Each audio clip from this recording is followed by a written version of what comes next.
Good evening. Welcome to the Parish Art Museum. Wow, I'm never on this side of the podium.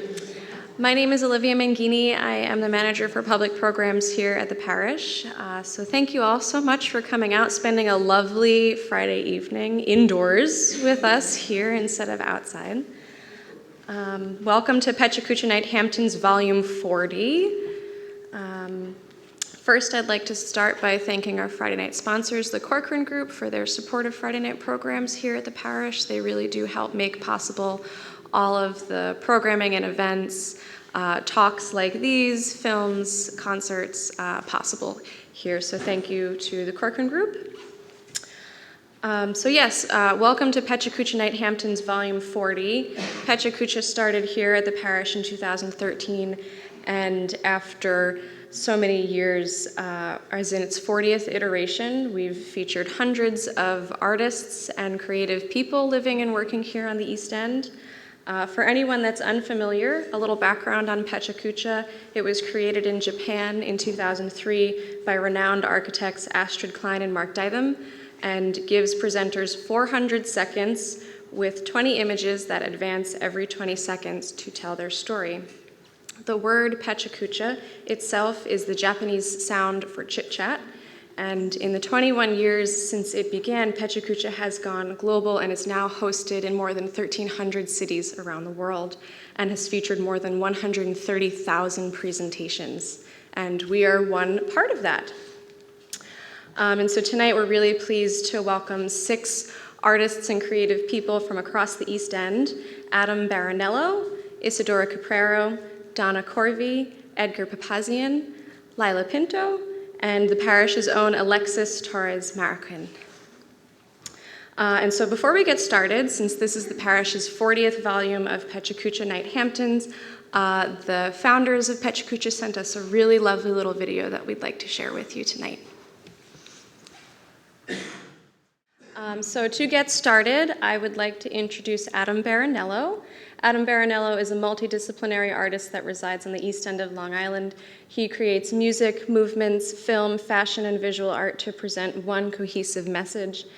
As a teaching artist, he uses these original works of art as tools to educate and connect. Adam has released 12 albums, 6 feature films, and co-owns the A&G Dance Company with Gail Baronello.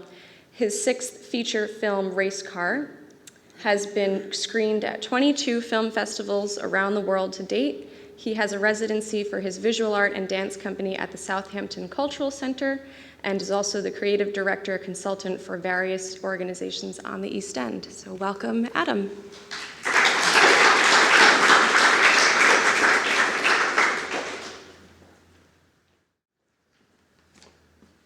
Hi.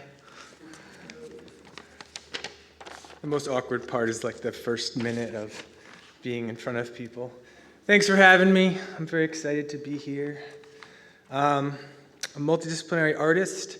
I've been doing this for 20 years, so 20 pictures, 20 seconds, 20 years. Not the easiest life to be an artist, but it's a very beautiful life. And I picked out, it was hard to pick out a whole lot of pictures, but there's too many. So I kind of came up with a theme that worked and made me really happy, so I'm about to share them. So, first fun. This is the greatest movie ever made. This is the movie Rad. It's a BMX movie from 1985. When I was a young kid, it inspired me tremendously, but it doesn't belong in an art museum, and the fact that I could have it in an art museum makes me really happy. So that was my biggest reason. But it did inspire me, and so when I was young, I'm 10 years old there, flying through the air, no helmet, different time. It did inspire me to want to fly through the air and just kind of take risks and be my own kind of unique person.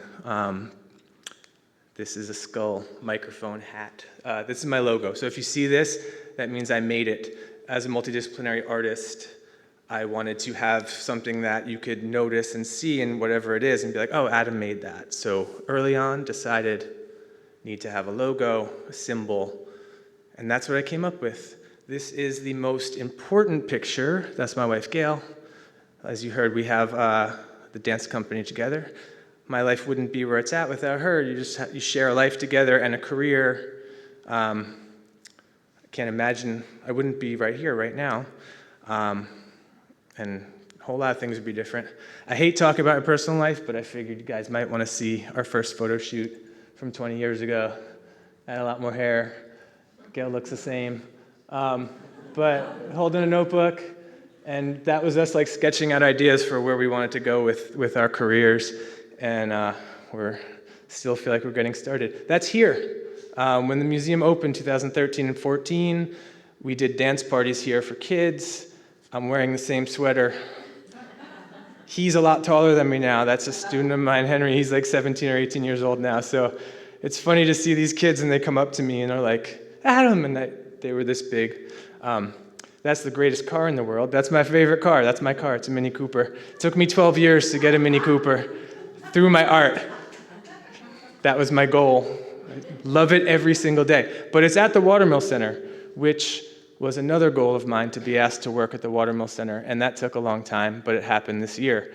I did a project, a film project called Fusée, which means rocket ship in French, with the East End Explorers. They have disabilities. A big part of Gail and my dance company is working with people with disabilities, adaptive, inclusion, special needs. The words change over the years, but we believe in equality and working with everybody, so that's what we do. This is Tara Rise. She's a model, alternative model. I met her on MySpace. That's how I started promoting my work. Sent her clothes in like 2009. She would model. In 2013, this was at Gail's mom's house in Florida. She did a photo shoot with me. She's in my last 2 films, so we still work together. She's going to be a vampire in my next one. That's my brother, Matt. I wouldn't be a singer or do music if not for him. He's a professional musician. I was more of an athlete growing up and flew through the air on a bike. When I was 20, I said, hey, Matt, I think I want to be a singer. I was at a cafe with opera singers, and he's like, hey, you could do it. It's pop music. Like, just take lessons. You'll be good. And it worked. As Rob, he's one of my best friends. We've been friends since we were like 3 years old. My first 2 albums I did with him. This is like 2 o'clock in the morning working on my second album, probably 2009. We like weird stuff like mannequin heads and skulls and stuff. So I don't know, a long time ago. But that was a fun time. That's another one of my friends, Mike. I met him when I was working at Starbucks, starting out what I'm doing. He was the pizza guy at the pizza place next door, and we would trade pizza for coffee, but he was getting into web development. So he did my first website as his thing, and then he became a really good web developer and has a career as a web developer. He also played the guitar on my song Rocket Ship. This is Ben. Ben owns Hampton Photo Arts, his family. He's one of my best friends too now. We started a fake film festival called the Off Hampton Film Festival. It's kind of real now, but like the idea was kind of half kidding. But we do it at the Southampton Cultural Center, and it was pretty successful this past year. I'm wearing that sweater again. I wear this sweater a lot. That's Bonnie Grice and her husband, Steve. Bonnie was really supportive on WPPB for quite a few years. She's probably the reason I moved out here, because she asked where I live out here, and I didn't at the time, and it felt really awkward. But I did a lot of artwork and work with the radio, and met Wally Smith there, and just loved being kind of a creative consultant. This is from Art Week Miami in 2018. Did a little display. The people on the screen are Gail, Kaylee Wilson, Lua Lee. We did a trilogy of films, feature films together. That was a really, really good time creatively in my career. I love those films and those people, so it was super cool, and that was a really good display. This is in Philadelphia. That's Adriana Desfastic. She was a professional ballerina. She retired last year. We've become really good friends. She's been in a bunch of my films. We filmed in Callow Hill, which is called Eraserhead, which is where David Lynch was inspired to do Eraserhead. I love this kind of look. So that's where we filmed. This is Emily Willett. She's a dancer. She was in my film Race Car. That's Times Square. I filmed in Times Square quite a bit. It's really fun because there's thousands of people around, and you just kind of work your way through and start filming, and no one says anything, and people just stare, and it's really cool. And it's Times Square, so it's like weird because it's Times Square. This is a flyer for my last show, solo show, gallery show at Southampton Cultural Center. That's our home the past few years, my dance company and for my work, and it's a great place to call home. They're very supportive of what we do, and it's been a really nice time building that up for the past few years. It's almost like starting over in a way, or just starting new. This is the Grow Code. That's at Hayground. I'm a creative consultant there for their camp. This year, Doug White's created something called the Grow Code, which is for all the people that work there to aspire to achieve goals.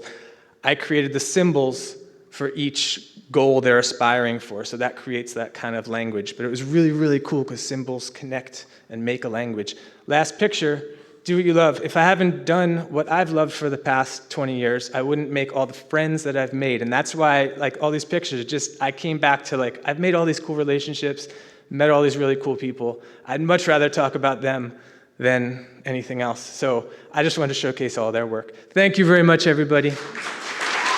I made it. All right.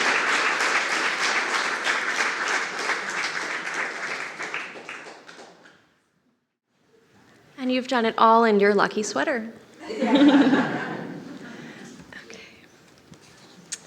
Next is Lila Pinto. Lila Pinto is a New York and Hamptons-based artist who works with oil and mixed media to create paintings that explore themes around current events, culture, and nature.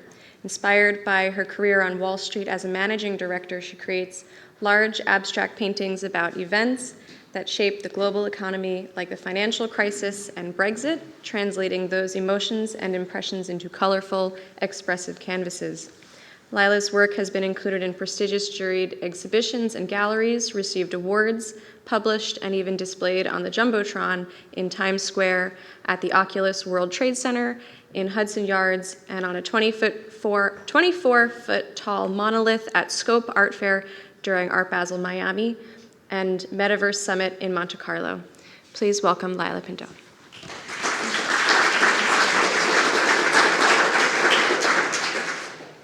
Thank you. Hi, I'm Lila Pinto, a New York City and Hamptons artist. Thanks to the Parrish Art Museum for having me.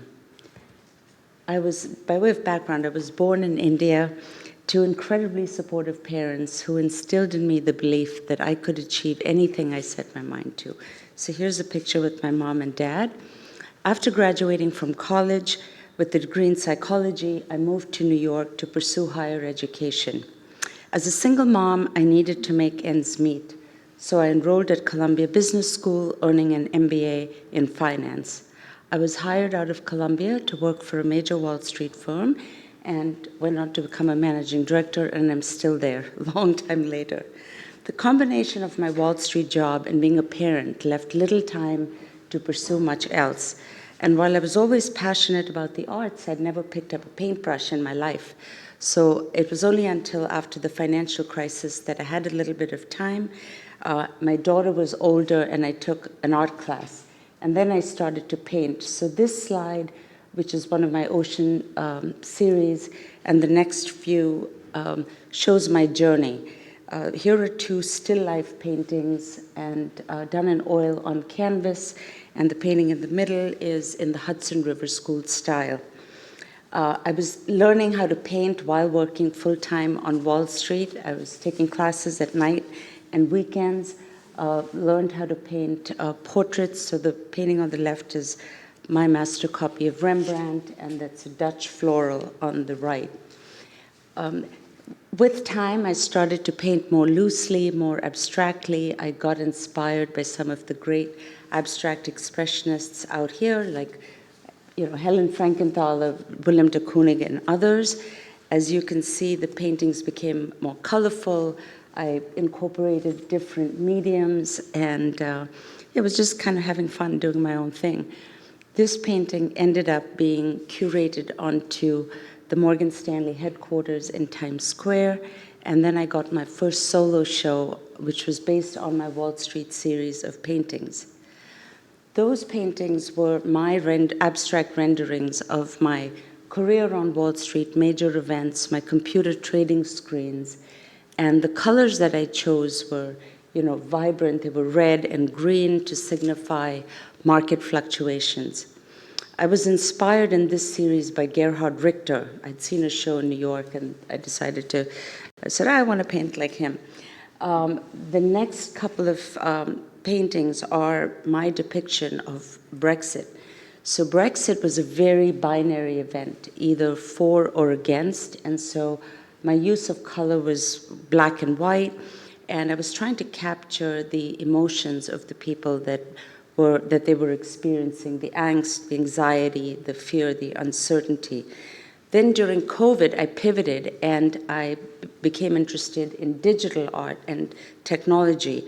And I started to incorporate NFTs and crypto and blockchain into my work. So I went into that whole world. With galleries closed, I created a metaverse gallery. But probably the best use of my time was learning how to use social media and leverage it. So that's what got me shows, and I got several press articles like this one. I was written up in American Art Collector magazine. And I was also invited to speak at the World Economic Forum in Davos, Switzerland, about art, digital art, NFTs, and the metaverse.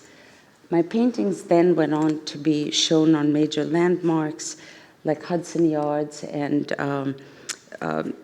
the Jumbotron in Times Square, and also the Oculus. This was to give back during COVID and to try and bring people back into the subway system. So that was this show. And having witnessed 9/11, I also believe that art can heal. The next painting was one of my ocean series. And this was an ocean painting that I animated, digitized, put to music, and was honored to have it featured on a 24-foot tall monolith at the entrance to Scope Art Fair during Art Basel, Miami. Again, fast forward a few months later, I was invited to participate in a climate-related exhibition, and I was also nominated one of the NFT artists, digital artists, to invest in and watch. That's one of my climate paintings. This was another show close by. I was invited to participate in the Hampton Designer Show House as one of the lead artists, and that exposed me to a whole new, different career and, not career, but new set of people. I pivoted again and went down the digital art. So this screen captures my transition from traditional painting to digital art. I've woven stories around iconic New York landmarks, bridging the tangible and the virtual. The first image was Hudson Yards at Dusk, was curated by Randy Zuckerberg, sister of Mark Zuckerberg, and she put that artwork into a major show. She then went on to interview me about my journey from Wall Street to Web3, and she's an incredible lady. You can listen to that on my YouTube.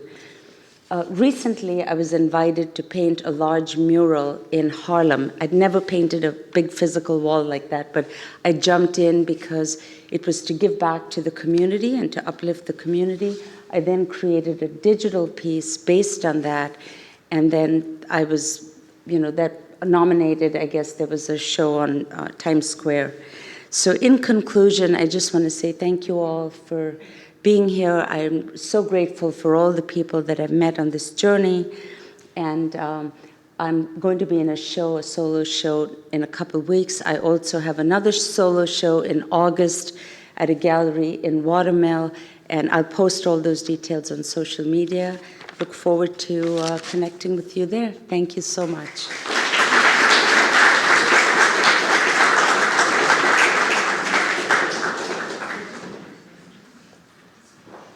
Thank you, Lila. Next is Edgar Papazian. Edgar Papazian is an architect and professor whose architectural work has been published in online magazines Dwell, Arc Daily, and Dezeen, as well as Modern A-Frame by Gibbs Smith Publishers, the Southampton Press, East Hampton Star, Ready Made Magazine, and Portland Monthly. He has contributed to the work at architectural firms including Enid, the Polshek Partnership, Pelly Clark Pelly, Job Moore and Partners, Ogawa Departin, and in the Hamptons with James Merrill Architect and Martin Architects. Edgar is the current president of the Peconic chapter of the American Institute of Architects and resides in Sag Harbor with his wife and 2 daughters. Welcome, Edgar.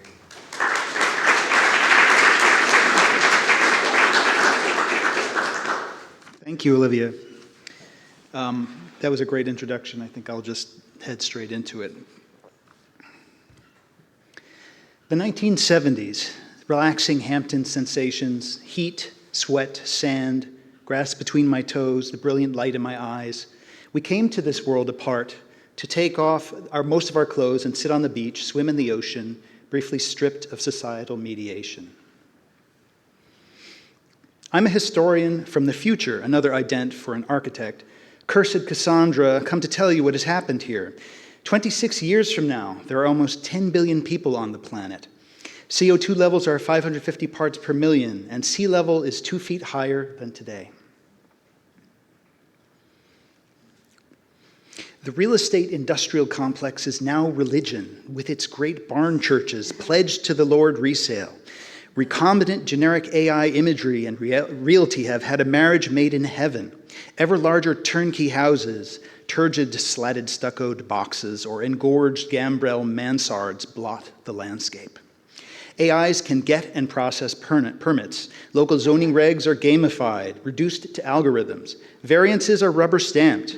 Third floors, vast basements, no pyramid law, coverage limits. ARBs seated with inexpert retirees on the take, pantomiming outrage as owners' attorneys purchase their clients' whims. There are red tides around the Peconic Bay, and local ponds are covered with a slick of algae due to septic overflow and pesticide runoff. The pinelands are decimated by farm beetles and then wildfire, replanted with green giants, a mutant cultivar. You must use reverse osmosis filtration at home. The local aquifer has been contaminated. Due to rising water overtaking access roads after another Sandy-like storm, owners in Redwood, Bay Point, and Bluff Point in Sag Harbor declared independence, blocked the entrances to their islands with drawbridges or ferries to create exclusive gated communities ringed with steel bulkheads and personal piers. Sagaponack came to look like a Levittown for billionaires, and the Yogi Berra maxim of nobody goes there anymore, it's too crowded, actually came true, forcing a collapse in local real estate. Local workers have taken to squatting in a network of underutilized second homes with their own app that shows vacancies. Attempts to widen roads to accommodate the ever-increasing year-round trade parade did not work. It was determined that the trade parade issue was actually an affordable housing issue, but by then it was too late. The smell of exhaust is now ever present in the air from Tuckahoe to Amagansett, and air quality alerts are issued constantly for the region. Entire industries here continue to feed on the squeamishness and the mediation requirements of the city dweller. Second homeowners are transported by their Cybertruck SUV buses to the summer house without ever putting their windows down, strutting their wealth down Route 27, then hiding in the AC behind their see-through nighty hedges. Present tense. Practice here is hard. Construction costs are inflated, always reducing scope with shoddy and shady builders, competition among my peers. Absentee homeowners don't feel subject to codes and have set ideas. We are mostly a regrettable line item to our profit-bent real estate gentry. When given the freedom but not the budget, I make piecemeal changes to existing structures that bootstrap a miraculous change. One strategically intervenes, not covering or erasing the old, but without the before picture, the finished project is a fait accompli, the new normal. The miracle is nearly erased. Additions, echoing shapes, duplicating existing moves are sometimes dull and just simply hard, asking builders to be surgeons with sawzalls. You need a craftsperson with a tool trailer instead of a, quote, contractor with a glossy pickup. In a client owner, you need a good collaborator, actively involved yet prudently deferential. I admit I'm totally burnt on the piecemeal yet somehow seamless cheap renovation the market and owners understand. They require as much work as a new house. They often trigger upgrades that make the cost unbearable, owing to our blunt prescriptive codes, which are weighted towards teardowns. Back to the future. In this future that never happened, a tipping point is reached. Somebody figures out property values and habitat quality start to decrease if density becomes too great, while ironically the villages can handle more. We decided to make this entire island carbon negative. We preserved this natural paradise. We limited private vehicle traffic by asking visitors to park, Then board e-shuttles to town centers or bike nodes like you do at Sun River, Oregon or San Gimignano. E-bikes for the last mile to your homes. The villages are now micro-cities with added density to allow for affordable housing. In order to resist suburbification, we assassinated the McMansion, local scourge on the environment and taste, turning them into multifamily houses via code. We made the giant land turds into something good for the people who work and live here. Aesthetically superior to the original, they keep looking better with each succeeding layer of inhabitation. We decided to reinterpret our relationship to nature and work with it, not against it. We asked architecture to talk to the environment and not resist it using a carbon hammer. The result was, ironically, a return to the more unmediated beach life out here from yesteryear. In paradise, you only really need a frame as your abode. We adopted performative codes. We left the land and native vegetation alone as much as possible and now build lightly upon it, anticipating water rise. PV panels give shade over an outdoor deck in the negative space between existing trees. We park upon it small, super insulated living modules for cooking, bathing, and sleeping. Architects are always trying to design utopia, but usually fail when we actually get to build it. But I had to do a drawing to turn this concept real. You live mostly outdoors, above the land, between the trees and the shade, in this new, warmer climate. You use less energy, generating what you need. We can do this for multifamily co-housing also. So if you say this will never happen, you're not getting the point. It certainly didn't. As the powerless conscience of the real estate industry, the rest of which could kind of give a crap, can architects convince you to build better, smaller, lower carbon, with imperfect reclaimed materials? Will a house ever be more a societal instrument and less a generic commodity? Thank you very much.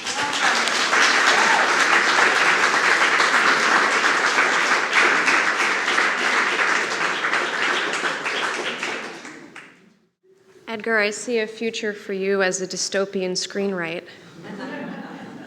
but certainly hope for some sustainable practices for life and the environment on the East End. Up next is Donna Corvey.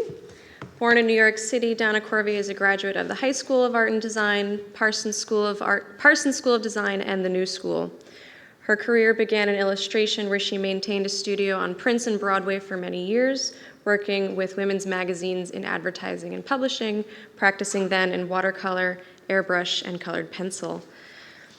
After a commercial art career of 20 years in New York City, a change was in order. Now living full-time in Montauk, Donna focuses on painting nature in an expressive way that resonates with her most: trees, branches, and color. She is a board member of the Artists Alliance of East Hampton and the Montauk Artists Association, operates the town's 2 outdoor art shows on the Green, and manages the Depot Art Gallery in Montauk. Please welcome Donna.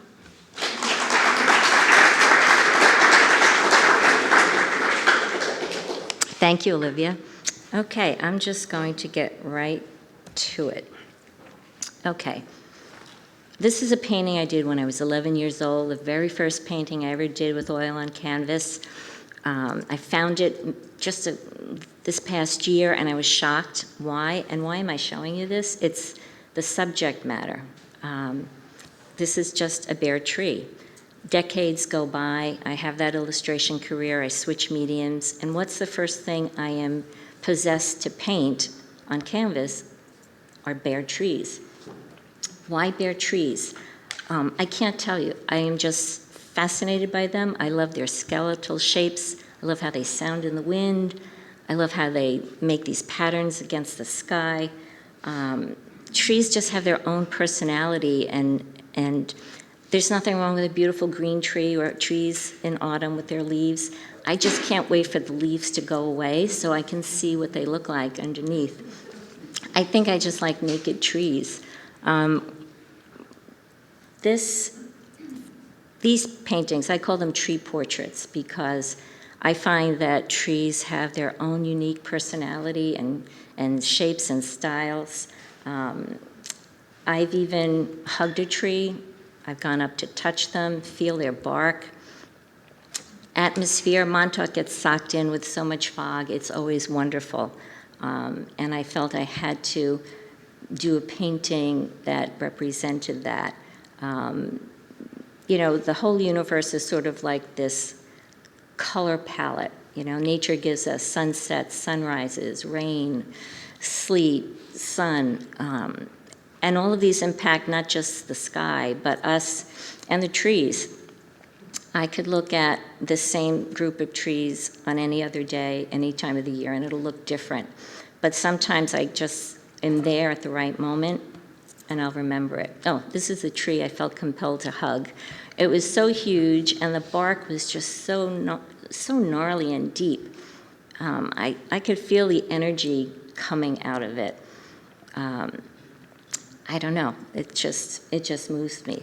You know, light impacts everything. When we have these beautiful sunsets and beautiful sunrises or gray, rainy days, it's not just in the sky. It really affects how light hits us and how it hits trees. And it's really picked up in all these little nuances. Sometimes I'm not even quick enough to get my phone out and take a picture. I mean, there's sunny days too. Actually, they're not my favorite, but you know, they shed light and warmth. And even though there's a lot of green in the background, I'm actually interested in those bare shad tree limbs where the light is just really speckling it and hit it right. Why do I paint squares? It's another obsession. I just love the square format. Almost all my work are in squares from 12 inches to 40 inches or bigger. I can't tell you why. There's also a lot of symbolism that goes on with trees, and I don't paint trees for their symbolism at all. I know they're supposed to represent strength, you know, the universe. That's really nice. Maybe that's what's in me that comes out, but that's certainly not why I paint them. This gray day painting was actually in a gallery recently, and a friend of mine saw it and she said, "Donna, I know exactly where that tree is." I said, "Lisa, where? How could you know?" And she goes, "That tree's on the grounds of the Montauk Library." And it's like, damn, she was right. So I don't know how she recognized it because it's cropped, but she did. Over the past 2 years, I've moved into a slightly different approach with my painting. It's still trees, they're still bare, but I call these my veiled sunlight series, where instead of those prior paintings where it's right smack in your face, this is in an effort to kind of take you one step back and yet make you want to bend in closer to see what's inside those cutouts, what's behind the veil. On another note, my kids said to me, "Mom, are you still painting trees?" Because that's all I paint. And so when are you going to paint something else? So I kind of took that challenge, and I did a handful of paintings with not trees, like that grass one. And what did I paint next? I went right back to bare trees. So, but again, if these veils are very fascinating to me because it removes you, yet makes you want to enter more. The whole veil took over the whole painting, and it's actually quite challenging because you have to paint in reverse, knowing what the outcome in your head wants to be, but you're starting from the back. And I just love how these cutout shapes really show little peaks and tweaks of the color and what's going on behind there. This painting started out so big, bold, and bright, and I really wanted to keep it that way, but it's like, no, after layer upon layer of these kind of mist colors, I really finally got the desired effect of winter or chill. This is one of the paintings I got to do for my kids. It's pretty big, it's 40-inch square, and they loved it, and I'm glad. But I'm on to something else now. So I like to paint bare living trees, and sometimes when I need inspiration for something else, I actually refer to my bins of collected dead tree bits. And this is a whole other series. It's environmental based, about what happens when we don't have trees and all we have are these things. And these are wall hangings. It's actually quite big. This one's 4 by 5 feet. But that's a whole other show. In closing, I have to say, what made me really happy is recently a friend of mine on vacation sent me a text and a photograph, and she said, I just saw the most beautiful tree, and I just had to send it to you because it made me think of you, and I think it'd make a really great painting. I was like, wow, thank you. That's what it's all about. Thank you.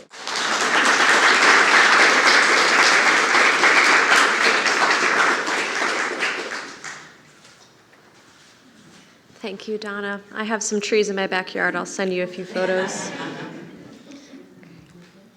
Up next is one of our very own. Alexis Torres Marroquin is a Salvadoran-American artist, designer, and educator based on Long Island.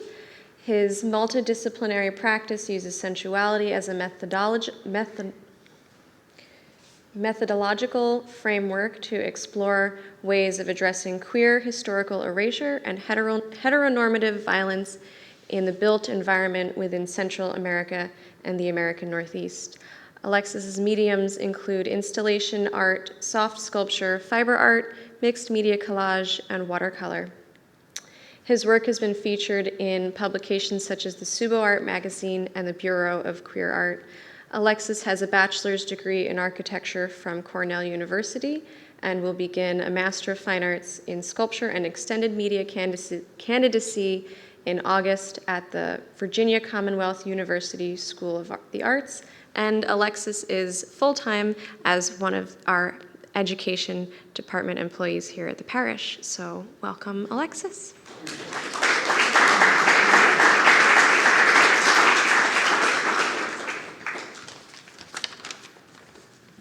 Hi, everyone. I'm really happy to be here tonight. Thank you, Olivia, for organizing this, and for anyone else here at the parish for organizing this. You guys always do an excellent job at these kinds of events. I'm just going to be sharing with you guys a bit of where my artistic practice is right now, where my mentality, where my research has been in the past, and where it's currently trajecting at the moment. And because of like the brevity of like the PechaKucha style, there are certain things I'm going to keep very vague. Just going to keep talking, going through the slides. So if you have any questions, please come and talk to me. I'm always really eager to talk about my work. So yeah, let's just get started. So stemming from rigid generational values tied to the evangelical faith, I have come across many Salvadorians who do not understand queer people outside of mythic pathology that entails stereotypes of gay disease or lewd curiosity surrounding the sacredness of gender and its expression. Because of that, my work as an artist sets out to uncover my unacknowledged queer heritage. My objective is to not only criticize the conservative violence that has threatened the lives of queer Salvadorians, but to also celebrate queer Salvadorian identities and bodies. To reiterate a bit of the bio that Olivia stated, my multidisciplinary practice uses sensuality as a methodological framework to explore ways of addressing queer historical expunction and heteronormative violence within the built environment. With a deep connection between my practice and my identity, I have turned to soft and plushy fabric materials that elicit comfort and uncomfortable notions of carnality. During my architectural thesis at Cornell University, I defended a proposal for reactivating the abandoned National Railway of San Salvador to work as a cultural refugee hub for trans sex workers.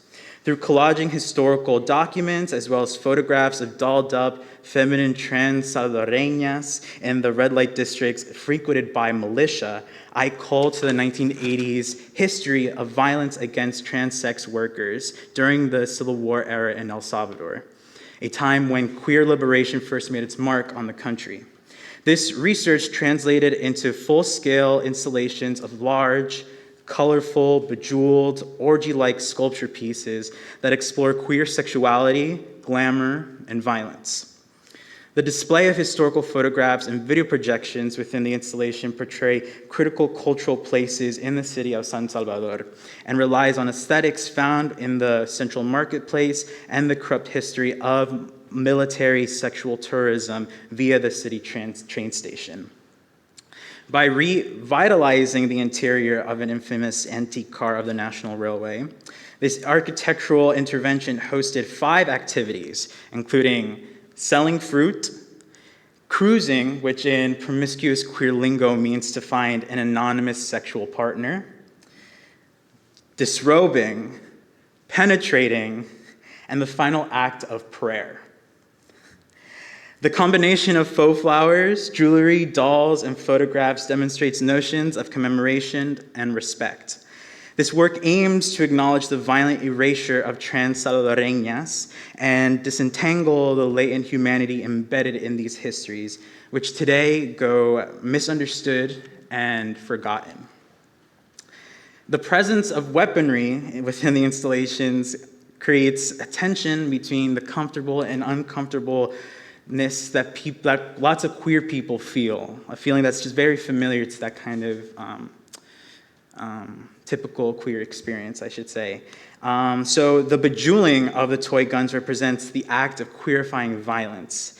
Within my ongoing project called Me Llamo Marroquín, I am further exploring the concept of queerifying concerning my family lineage by studying old relic photographs that have been inherited to me and reworking that kind of old aesthetic to influence a queer aesthetic of my own portrait that I will then inherit to my descendants in the future generations. That was all, if I'm being very quite honest, that was all very fancy talk of how to describe my artistic practice. I think at the end of the day, my work is very catered to a specific culture, a specific diaspora within the Salvadorian cultural spectrum of queer people, very much people who are unacknowledged, even within the Salvadorian diaspora. We are very much not talked about, and the history of violence is very much adds to this sort of idea of what third world El Salvador is to the rest of the world, internationally speaking. I guess to talk a bit more specifically about now these collage works that are here right now. This is what I was getting at when I was talking about the 5 activities that were going on within the rail carts. These were drawings that I did present to within my architectural thesis that were supposed to kind of tear apart the traditional section and plan and metric drawings that are typically presented within an architectural thesis, within an architectural presentation. But by collaging these works and by kind of thinking about them in section, they're thought of as something else, something different, something that kind of disintegrates what is stereotypical within the architectural representation in that realm. And so, yes, this one specifically is the disrobing kind of category. Using lots of imagery from very real Latina or Salvadorian looking women, but drawing upon this very unrealistic, fantastical aesthetics of the male figure. This specific sculpture right here, Altar de las Mujeres, the altar of women, or the feminine altar, as I like to think about it in the English translation, was just this straight up kind of quilt. And what's the right word? Yeah, just quilt commemorating the lives of the women who I've been studying with throughout this kind of process and research.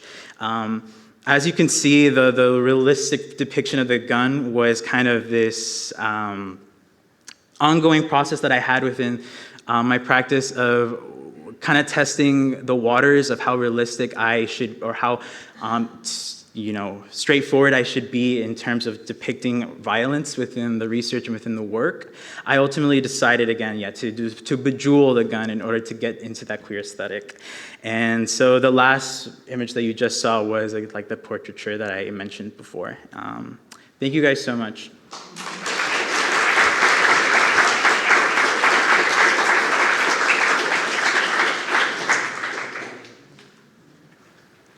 Thank you, Alexis.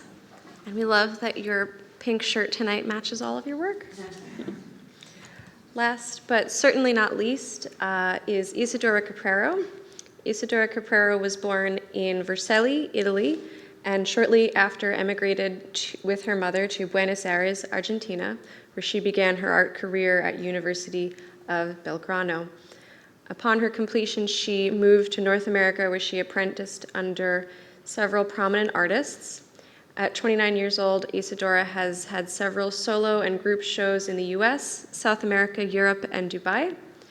Now living and working in Southampton, New York, Isadora explores the depths of spiritual grounding through her abstract figuration paintings. Through her use of indefinite space, Caprera allows viewers to immerse themselves in the enigmatic and ever-changing nature of the human experience. Through her art, Isadora aims to evoke a sense of introspection and contemplation, inviting the audience to embark on a journey of self-discovery. Welcome, Isadora.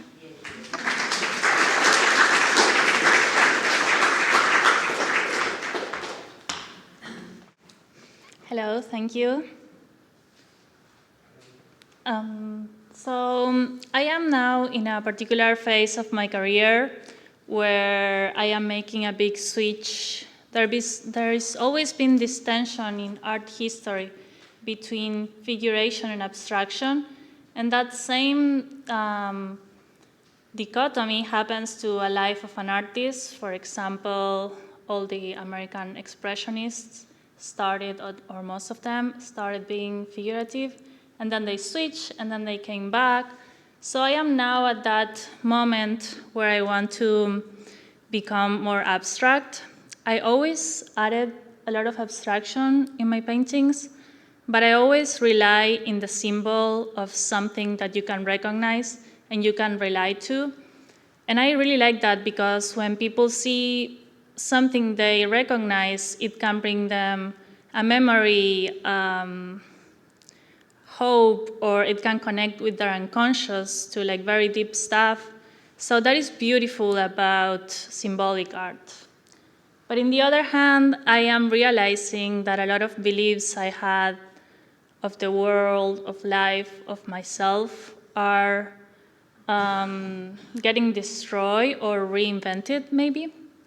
And all these things that I am acknowledging now, it's really hard to put them into words and into symbols. So I am now investigating into this abstraction world. And it's really hard because I need to create the same tension or the same, that people can relate with my work in the same way without using the figure.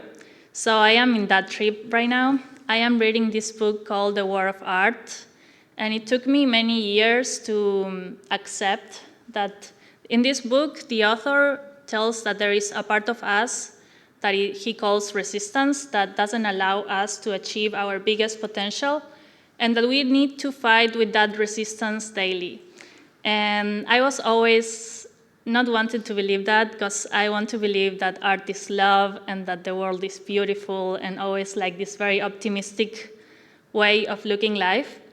And now, the past year, I've been trying to connect with my dark side and to accept that this is true and that there is a daily battle that I need to participate in and win it every day if I want to get where I want to be.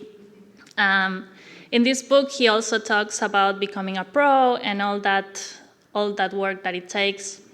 So right now I am doing like a residency in Manhattan, in 6th Avenue, also like around the corner from Times Square, where I am working there in this retail space that has a lot of classes, so people can see the process of my work.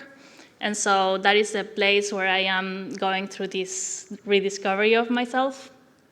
And it's interesting to hear what people has to say, especially now that it's abstraction and people can't relate that much. So I also moved to Manhattan recently because of this opportunity we had in this gallery, and that I am seeing how it's changing my work as well, since in here everything is beautiful and pure paradise, like 300 days of year. So now I am getting to see like all the craziness in the city, and I am excited to see how that reflects in my work, I hope in a good way. So this is when I was preparing for my solo show in the Argentinian consulate in New York City, And as you can see, I am already abstract a lot, but I always rely on the fish. Those are my dogs, who are really cute. One way I am using to feel more comfortable in this new time for me is to paint big, but even bigger, like super large scale portraits or super large scale canvas that allows me to use my whole body. So it's different to paint with a brush and when you only have to move your hand than when you have to use your whole body, because otherwise you can't reach, and also you have to like get really far away to see what you are seeing, the whole picture, and I think that's a really good metaphor for life as well. With this voice, this resistance that I have every day, it's really good to take perspective and to take the time and so when you go far away, you can see the whole picture. I think the same thing is with my painting and with my career and with my life. So this is another fish. I've been relying a lot in the fish because I did it for the first time in a big painting that was shown at the Southampton Arts Center, and people felt really drawn to the fish, I feel, because it's a symbol that in many cultures and religions means so much and is so powerful, that speaks directly to a part that we can't really understand with our mind. It goes way deeper to the unconscious. So that's why I am so always painting those, because it also reflects the unknown of the deepest of the ocean and life that we try to hold into things, but it's just so abstract and mysterious. So this is all in process, and I hope you can come see the finished work next week. No, the other one, the opening will be in Manhattan, and I hope I can achieve what I am looking for. And thank you so much for listening.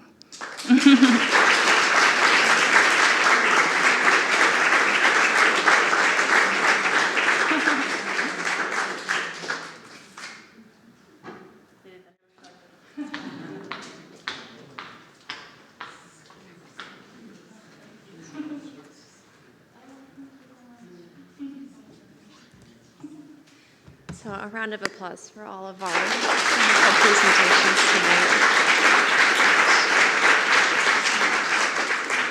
That really concludes tonight's PechaKucha program, but I hope that you will join us. Later this weekend, we are opening 2 incredible exhibitions, Sam Moyer, Fern's Teeth, and Eddie Martinez, Booflies. They're really incredible. And later on this summer, next week, we start with Jazz on the Terrace, if anyone is a jazz fan, and a whole slew of other really exciting programs this summer. So thank you again to all of our presenters tonight. Please feel free to connect with them, research their work. They put a lot of work into these presentations tonight, and thank you all.